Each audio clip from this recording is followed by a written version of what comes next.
This year, it did not take 6 games. The New York Mets are already on the board with their first win of the season. Tylor Megill looked great. Juan Soto homered. I'll talk about it all on today's show.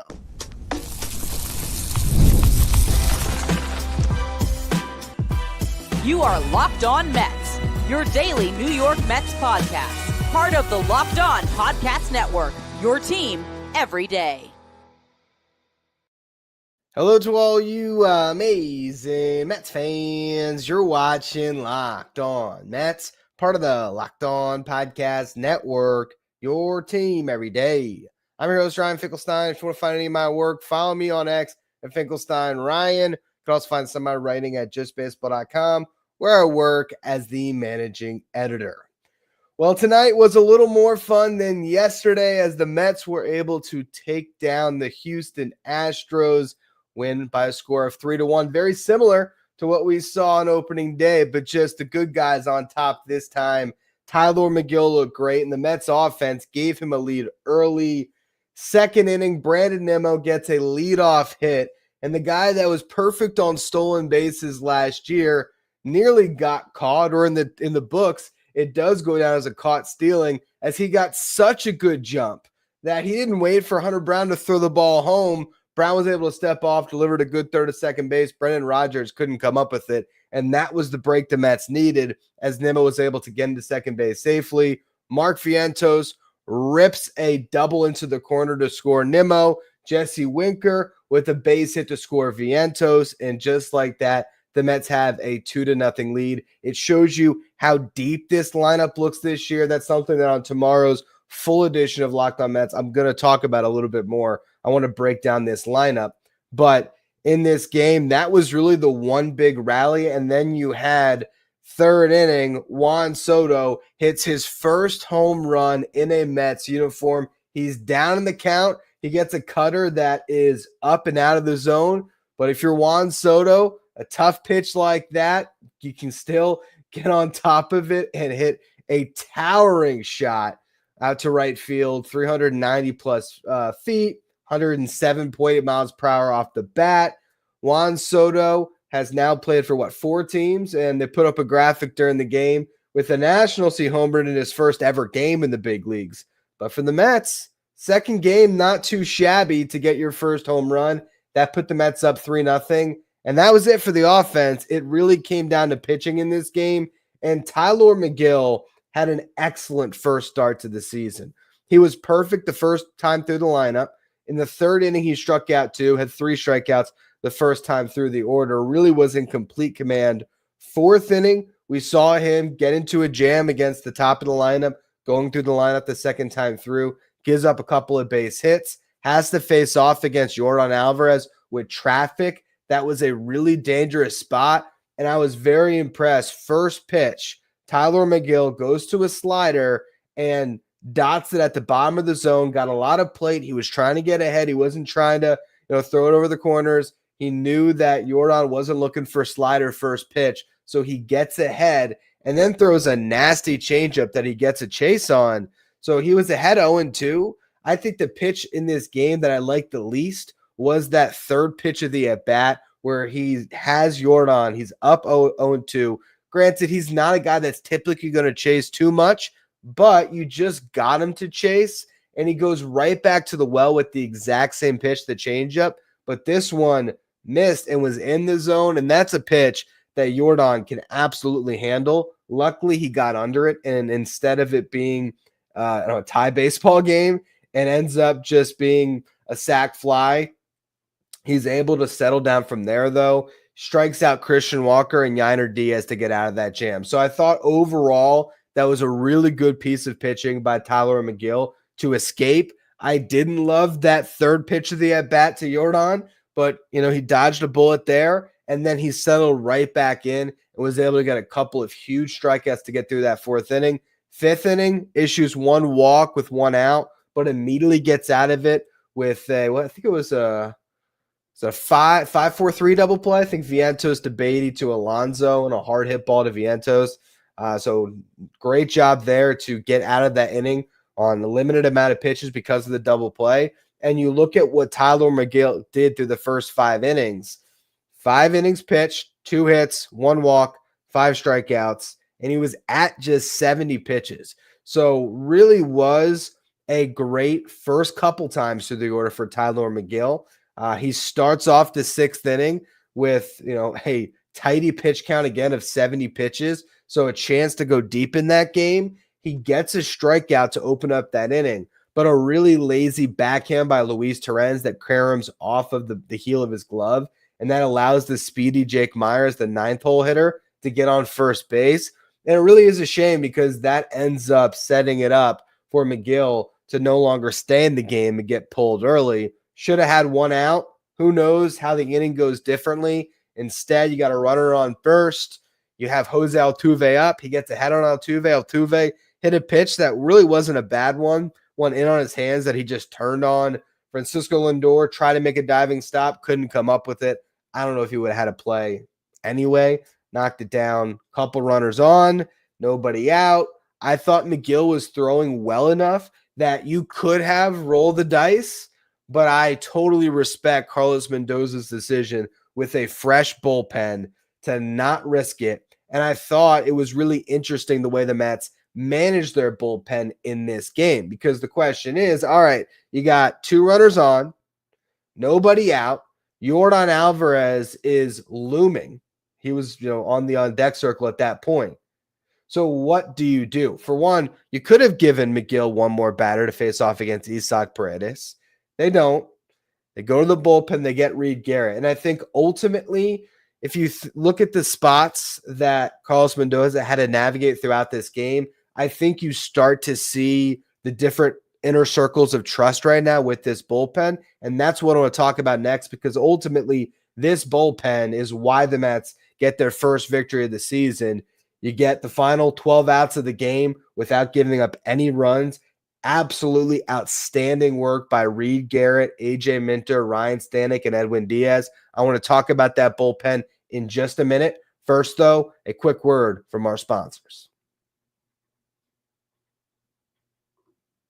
Today's episode is brought to you by Game Time. There's nothing better than catching an MLB game live, whether it's the crack of the bat, the roar of the crowd. You want to get out to the ballpark, smell that ballpark food. And if you're looking to go last minute, Game Time makes getting tickets easier than ever with last minute deals, all in pricing and the lowest price guaranteed. Game Time is going to take the stress out of buying MLB tickets.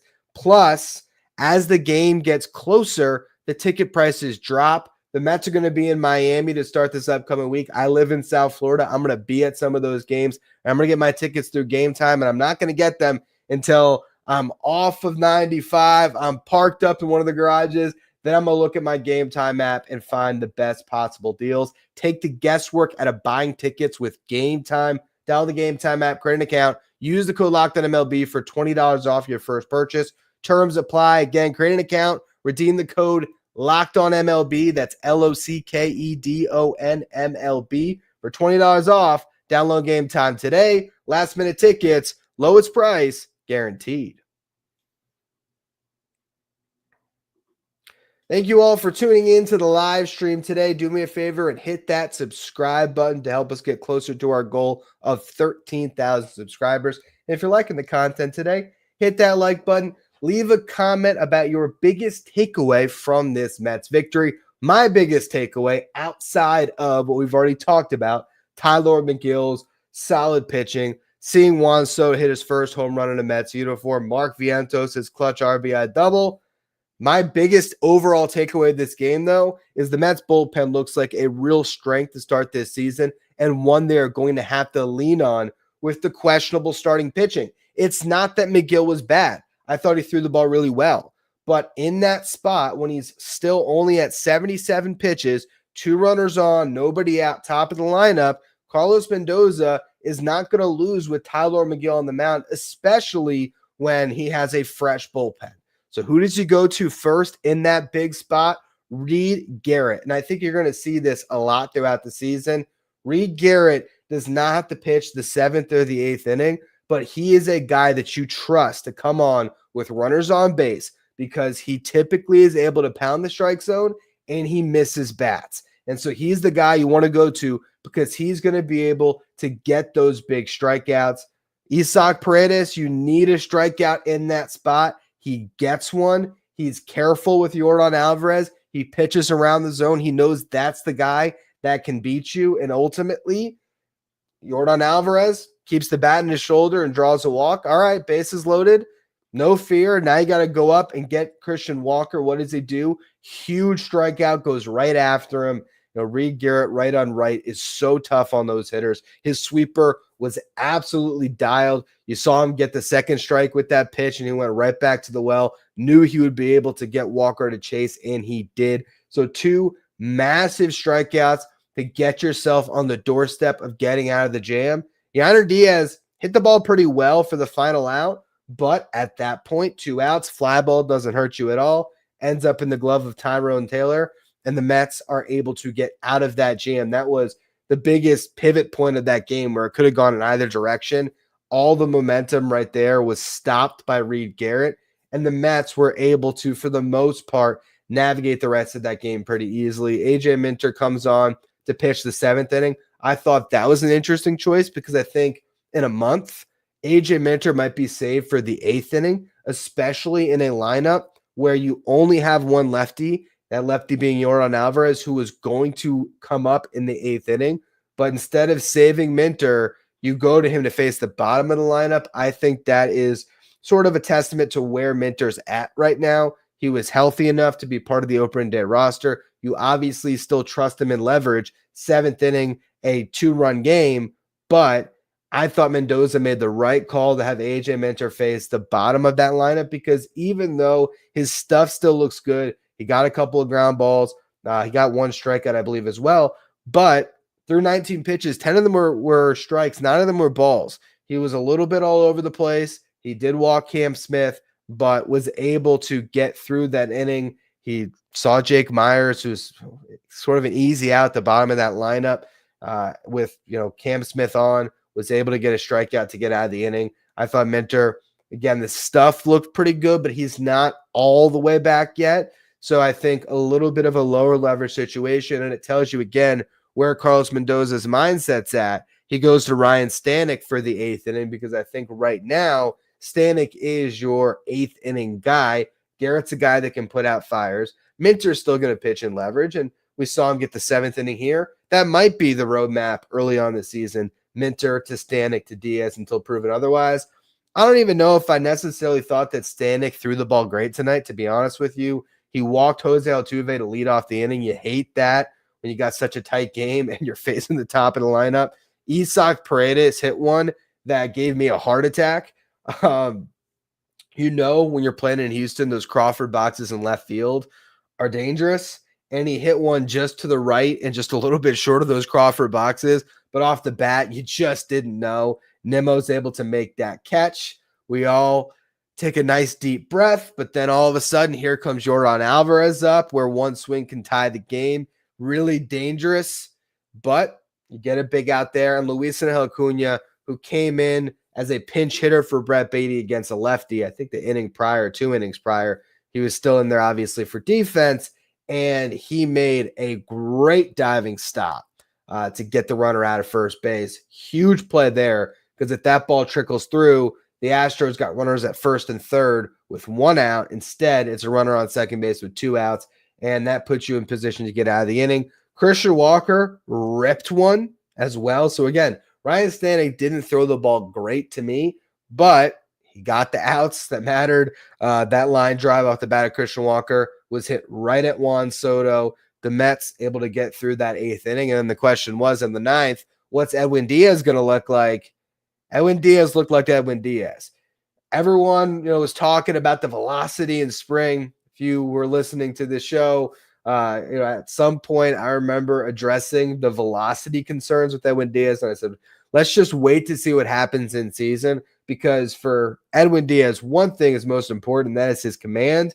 And that's just the confidence to go to the fastball. I don't care if it's coming out at 96, 97, 98, or 101. Obviously, you'd like the latter. But to me, the biggest thing is Edwin Diaz going to that fastball with conviction? Because we've seen at times in the past, Edwin Diaz gets away from that fastball. He gets really slider happy, and then he becomes a little bit one-dimensional, and all of a sudden, either teams can get patient on him and draw walks, or eventually they're able to square up that slider, or worse, once he gets to that fastball that he's not throwing with conviction, then he really gets in trouble. So to see him start off the inning and just rear back and fire 98 dotted, like, all right, there's Edwin Diaz. He strikes at the first batter he sees, gets a couple flyouts. The last one fiddly ending in the glove of Juan Soto, as Juan Soto's first victory in a Mets uniform includes a home run, and he catches the final out. The Mets win 3-1. Edwin Diaz picking up his first save. Tylor Megill picking up the first win of the season for the Mets. And overall, just a really solid game. Again, the bullpen really shined, particularly Reed Garrett coming up in the biggest spot in the 6th inning. And then it was great to see Edwin Diaz really mow through that 9th. Convincing save. We didn't have to stress that 9th inning too much. I was, again, curious and interesting to see how Carlos Mendoza navigated the later innings. And we see a blueprint. And the good thing, as we get towards the final game of this series, there's still a couple arms that haven't thrown, and they're guys that can go multiple innings behind Griffin Canning. On tomorrow's show, I will be previewing the final game of this series, so I'll give you a roadmap to how the Mets win this series. I want to talk a little bit about the offense so far. We've yet to see Jose Siri. What's that about? Why has Tyrone Taylor gotten the starting center fielder job? Is this going to be something that we continue to see, or just something the Mets have gone with for the first couple games? We'll talk about that a little bit. I'm also going to recap the first game of the season for the Syracuse Mets, as Blade Tidwell had a very strong start. So moving forward, again, these post-game streams as you're getting to this season, we will have the postcast with Chris. Tonight he was unavailable, so I hopped in to do a post-game stream. Remember, if the show is titled Postcast in all caps, that means Chris is hosting it. If there is no title of Postcast, that means I'm hosting it. And every single day, Monday through Sunday, 7 days a week, you will have your typical 30-minute episode of Locked On Mets, where I'll get into all the different things that we watched from the game the night before, preview what lies ahead. It'll be there, available to you 6 o'clock on YouTube every single day, and available on your podcast feeds before that. Is there any quick questions that we can get to here? Since I got a live audience, I will look at them really quick. Ryan, is Siri hurt? Surprised he hasn't even gotten at bat. I don't think so. I really don't think so. But, to me, it's just so tough to gauge where we're at with, 2 games into the season, the Mets playing time. I am surprised we haven't seen Jose Siri. And again, I will talk about that a little bit more on tomorrow's show. Swaggy V is my dude. So proud of him. Nice RBI tonight. Yeah, he looked great. He's given the Mets some great at-bats so far. Looks solid defensively over at third base. So I definitely liked what I've seen from Vientos. We'll be interested to see if Beatty gets back out there for the second game, for his second game in a row. I'd imagine he will against Spencer Arrighetti. Again, all of that stuff will be discussed on tomorrow morning's edition of Locked On Mets. So I hope you all will tune into that show. If you watched the live stream tonight, I hope you all enjoyed it. If you did, do me a favor, throw a like button on this video, subscribe to the channel. Again, leave a comment with your biggest takeaway from this game, biggest takeaway from the season so far, 2 games in. And again, I will have that full show for you all tomorrow morning. As always, thank you for listening. Make sure you follow, rate, and review wherever you get your podcast. If you want to be one of our Locked On Mets insiders, you can go to subtext.com/LockedOnMets. Thank you for making Locked On Mets your first listen or your first watch every day. Now, for your second watch, streaming 24/7 on YouTube, Locked On Sports Today with our local hosts from each team, league-wide hosts from each league. Find Locked On Sports Today, streaming 24/7 on YouTube.